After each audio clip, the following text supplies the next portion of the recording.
I'd like to welcome David, who has joined us in the studio now. Hi David, how are you going? How are you going? We're going to click over and find a little bit more about leadership and leading young people, and particularly around what you need to know. There's lots you need to know about leading younger generations of employees, and David's going to take that through for us today, so I'm going to hand the clicker over to you. Thank you very much. Thanks, David. Hello everybody, and great to be here with you today, and thank you, Robert, for such an excellent presentation. Certainly covered off the nitty-gritty of what we need to know about recruiting millennials. So many of us are very familiar with the generational labels of baby boomers and Gen Xers, and Robert has touched on them now, the Millennials and the Gen Zs, and the latest one being the Generation Alpha. And I suppose most of us over the years have had some form of stereotypical comment passed to us regarding the generation that we belong to. So we're probably all familiar with things like OK Boomer, and things like OK Karen is the latest one, I believe, and also the AVO, the smashed AVO generation. And lots of leaders that I speak to, they express a real frustration at their millennial workforces. They say things to me like they are disloyal, they show disloyalty, there's a lot of job hopping, there's a lot of dislike for hard work.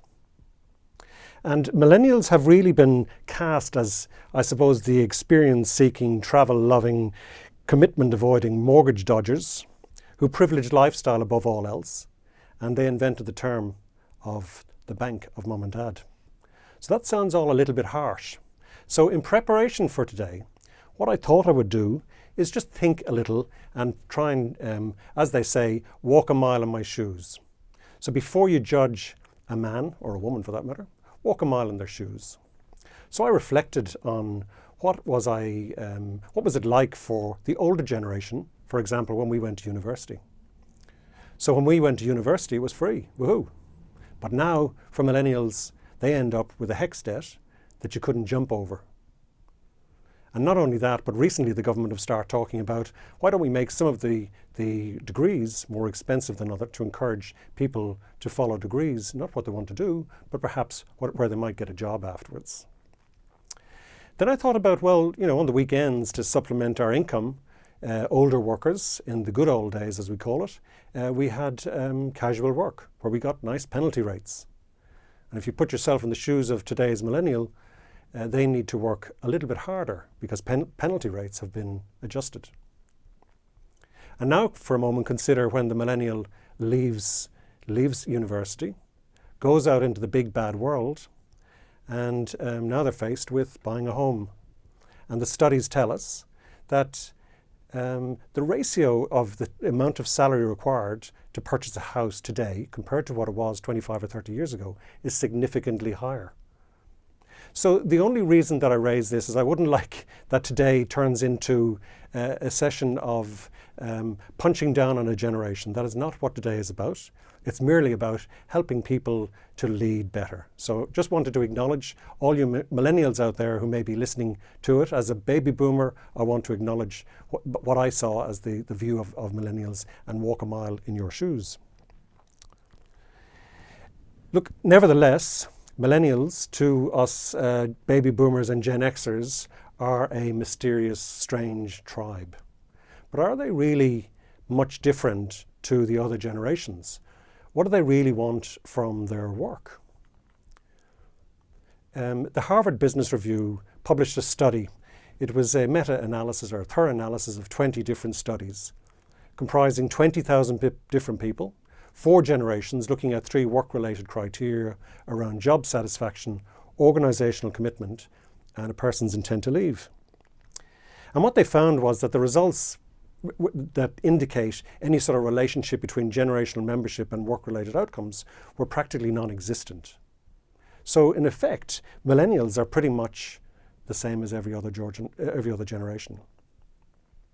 So what do millennials want in their job? What do they want in their careers? They want growth opportunities. They want to grow and develop. I suppose that's very much like every generation. They want great managers. which is interesting because there's lots of times in my career I've come across managers who are promoted based on tenure rather than based on their specific people management skills. They want jobs that are suited to their talents and their interests, which again is quite worth exploring. What do we mean by their interests? I'm not talking people who are interested in going to the cricket or going to the footy, but what are they interested in? What are their occupational interests? And we'll touch on that a little bit later on. They want to be understood, like us all. They want to be understood and valued. And most of all, they want inspirational leadership. So they want people who will create a vision for the organisation and a vision that aligns with their values around sustainability, etc. So Robert mentioned earlier on the Deloitte Millennial study, and I too in my presentation had a look into that because it is the most recent piece of information. And Deloitte conducted a pulse survey, right as Robert pointed out, smack bang in the middle of the pandemic, to try and understand if the pandemic had had any significant impact on millennials and how they think about the various things that are of interest to them. What it found out was no change whatsoever. They just want businesses and governments to mirror a commitment to society. They want to put people ahead of profits. They want organisations that have profit and purpose, looking at things like diversity and inclusion and income equality. And I think that's reasonable. And the study went on to say the viewpoint of millennials and Gen Zs will be critical to building a better normal. Well, there's an interesting concept. Perhaps we just need to ask the millennials and Gen Zs what they think the new normal should look like.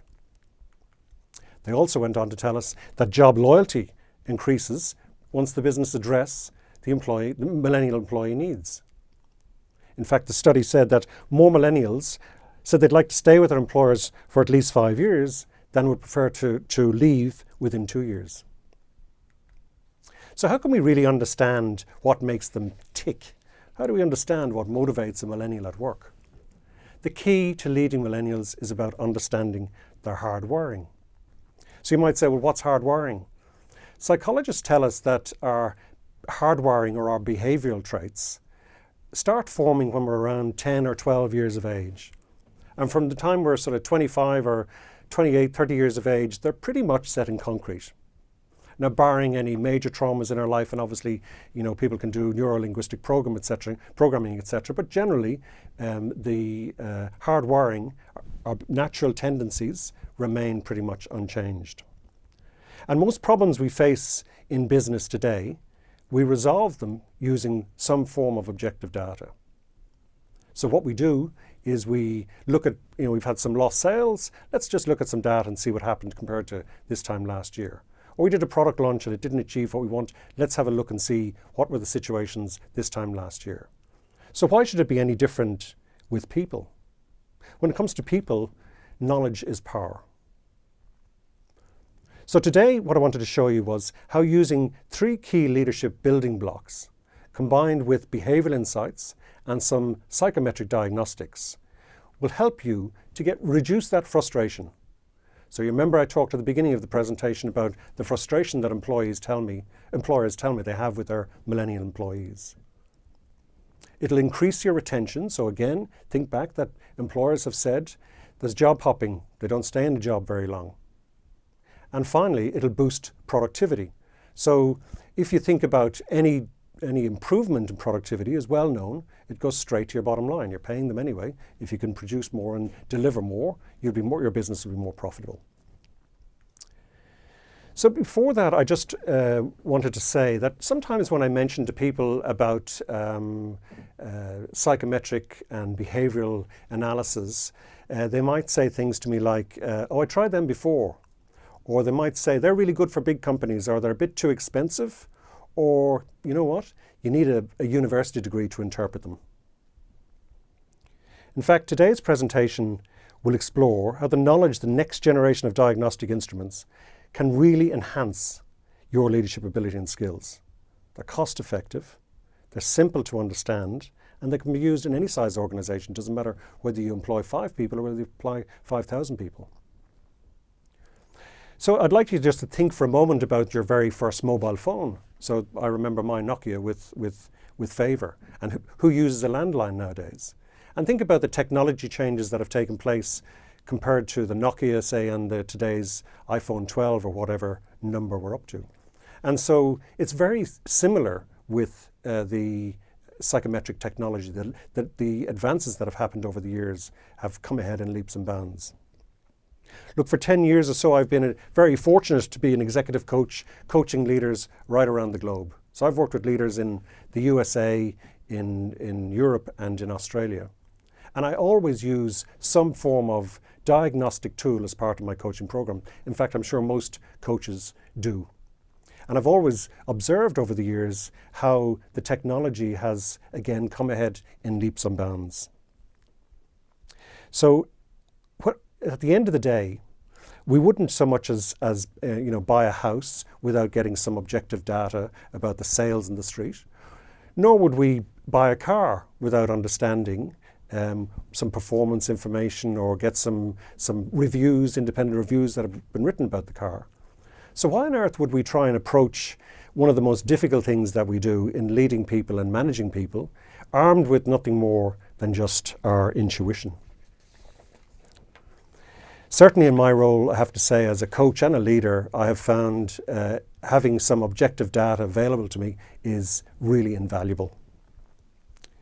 So look, before we dive into the three key leadership blocks, what I'd like to talk a little bit about just as leadership in general.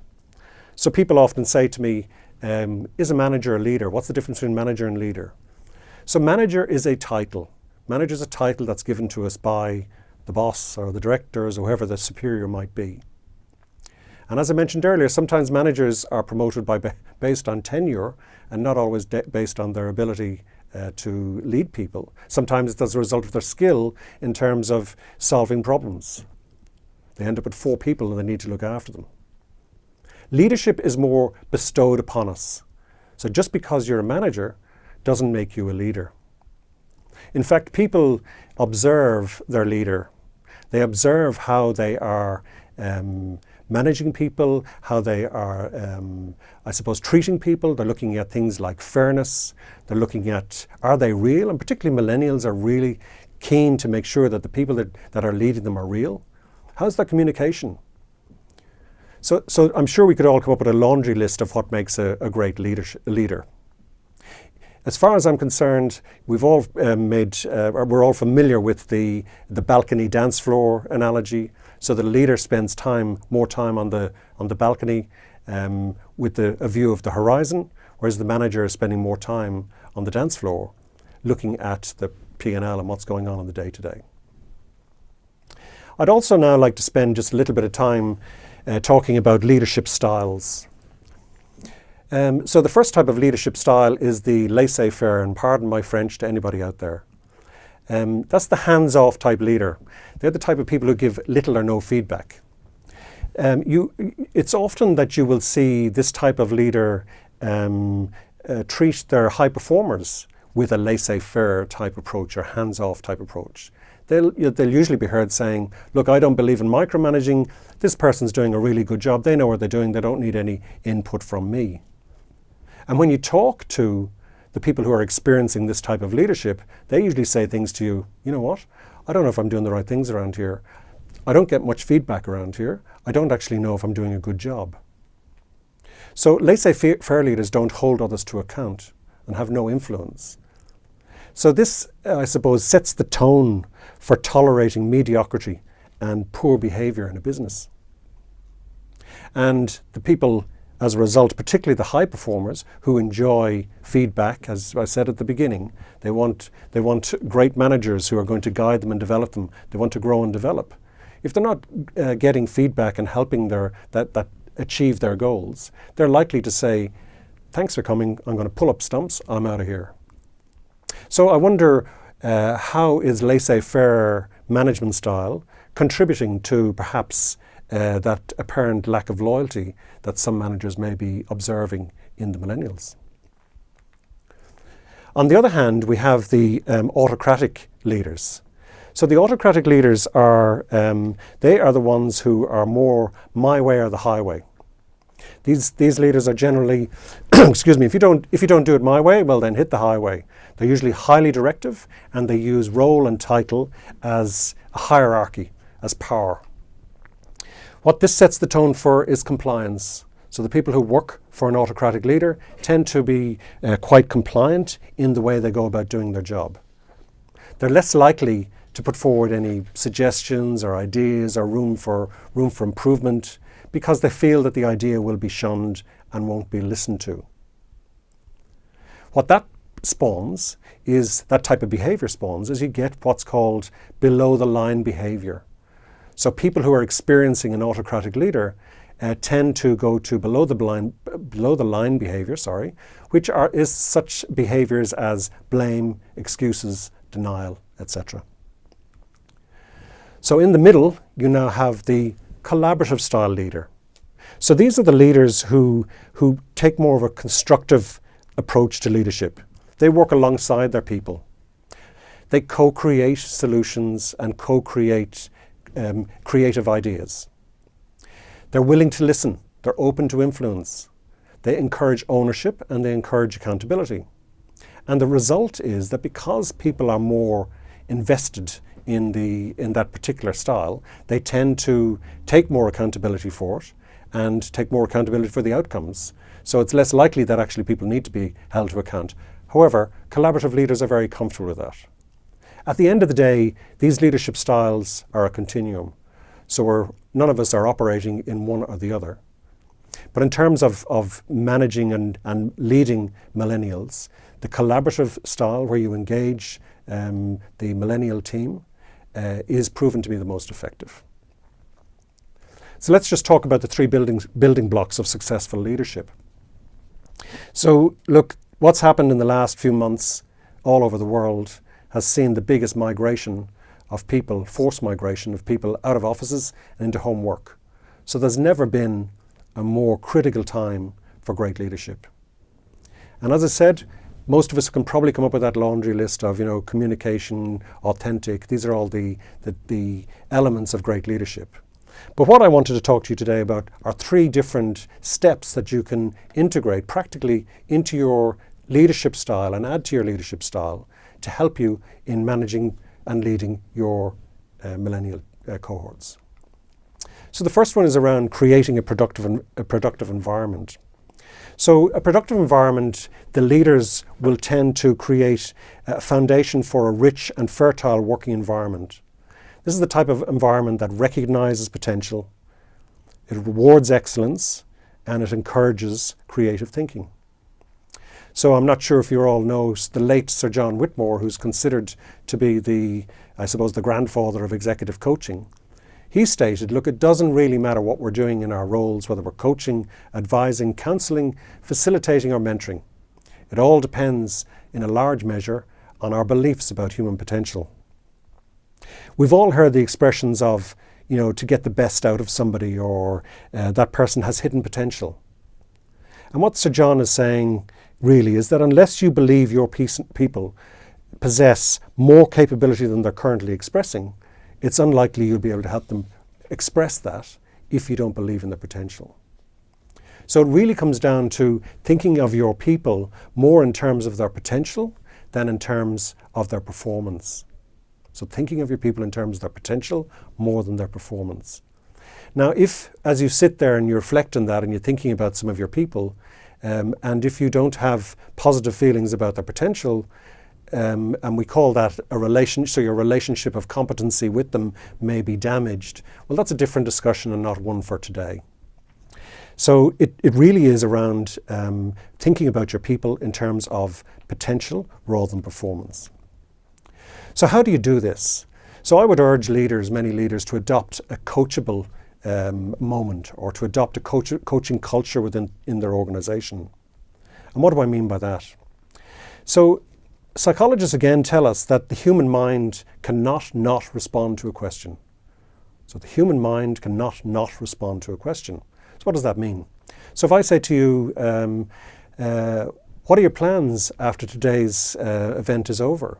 While you may not openly respond to me out loud, your mind cannot help but process an answer to that and start creating solutions as to what you're going to do. You're going to leave the place, drive to have a cup of coffee, meet somebody maybe. So you've done all that. And so in terms of coachable moments, the reason we use the word moment is that we live in a busy world. We're all highly stretched, time poor.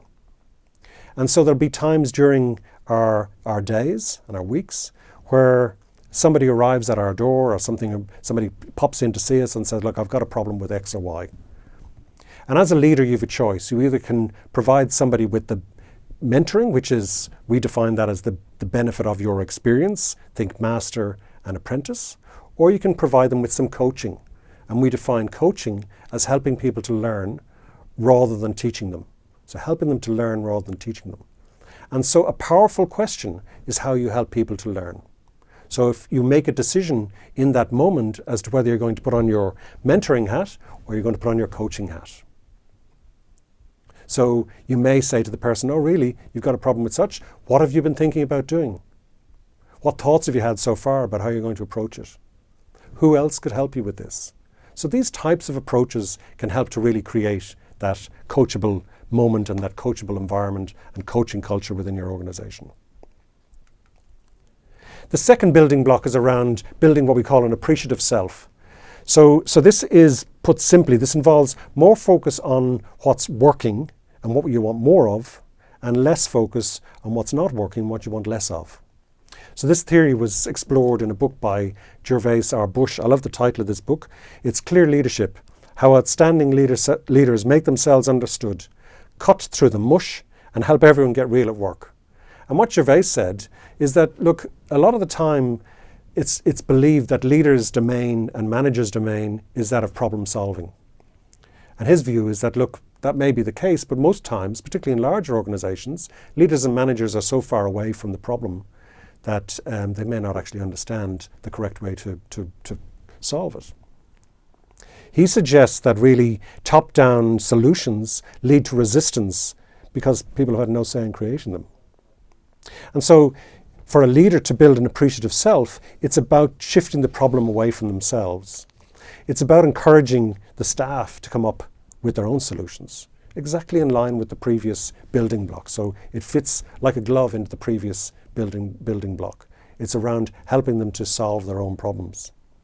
And what that allows leaders to do then is clear the deck, so to speak, for them, where they can focus on what's working well in the company as opposed to what's not working well. If you think about in a day-to-day in an organization, we have KPIs, we have things to deliver, and inevitably we fall short. Traditionally, organizations' approach to solving that and addressing that is to take what we call a deficit approach. We start talking things like gap analysis. What went wrong? And what Gervais proposes and suggests is that a leader builds an appreciative self whereby they start saying, okay, we achieved 85% of our target. What are we really proud of that we delivered during that whole process? How could we build on that?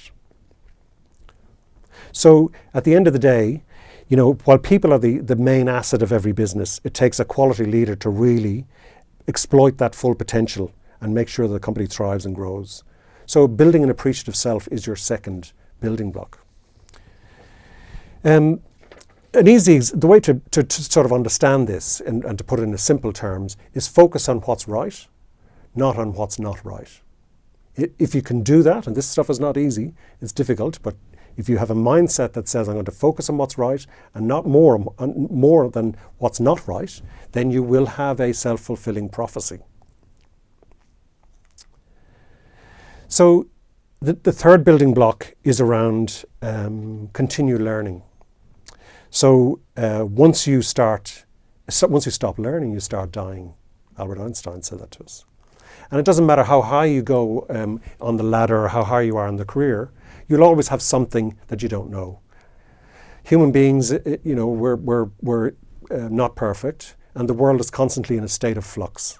And as a result, we can never know everything. And what's happened in recent times makes us very highly aware of that.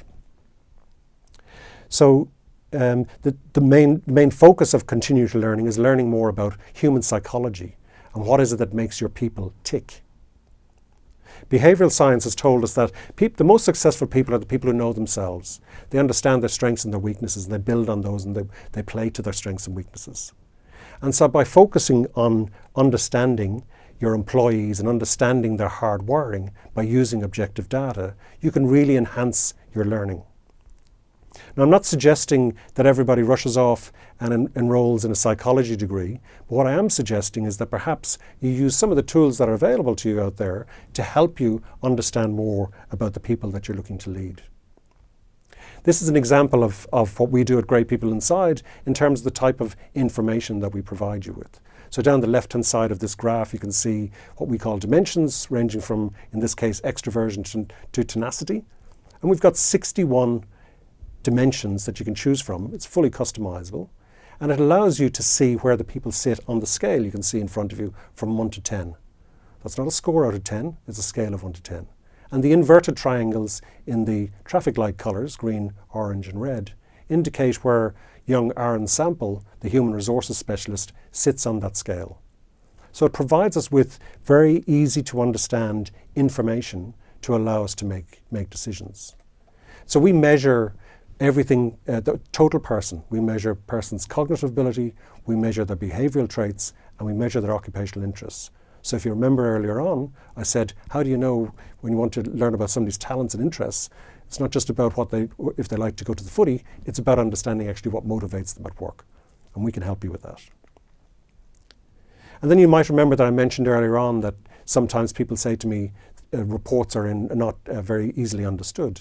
Our reports are in plain language, and we provide you with these behavioural insights and practical coaching and development suggestions to help you manage and lead the people that you're tasked with leading. Look, the elephant in the room is really COVID-19. And as I've mentioned before, this forced remote work has been the biggest challenge that we've faced for many years. The challenge, though, for us really is that at the end of the day, while everybody will say, all employees will say, oh, I love working from home, it means I can put the clothes out on the line or take them in off the line if it's raining, because I'm working from home. But the fact is that not everybody is suited to working from home, and how do you understand that? And so the psychologists of GPI have created specific tools to help you do that, to help you understand those people that are not suited to working at home, or and also what sort of support they might need. So just wrapping up, the three building blocks that I mentioned, creating a productive environment, building an appreciative self, and continued learning. If you implement these as part of your leadership skills, you'll reduce the frustration you have with your people because you'll understand them better. You'll be able to retain your top performers and your stars because the productive environment that you create will feed their need for growth and development. And you'll boost that productivity because your team will be more engaged and energized by that inclusive environment and organization that you build. Before I leave you, I'd like to leave you with this thought, and that is, leading millennials is likely no more different than leading other generations. They want the same as everybody else. And remember, by adding in some objective data, you will give yourself the edge. And if anybody's interested and would like to explore some of these tools a bit further, by all means, reach out and make contact, and one of our channel partners, we'll make sure one of our channel partners contact you. It's been fun talking to everybody today. Thank you for your time and thank you for listening to me, and look forward to hearing any questions that might be coming. Thank you. Fantastic, David. Thank you so much. I got a lot from that. I'm actually quite personally challenged about learning to be a better leader myself, and I think a lot of small business owners and even larger business owners and managers probably haven't understood the difference between managing and leading people, and that we really have to pivot and change who we are as leaders.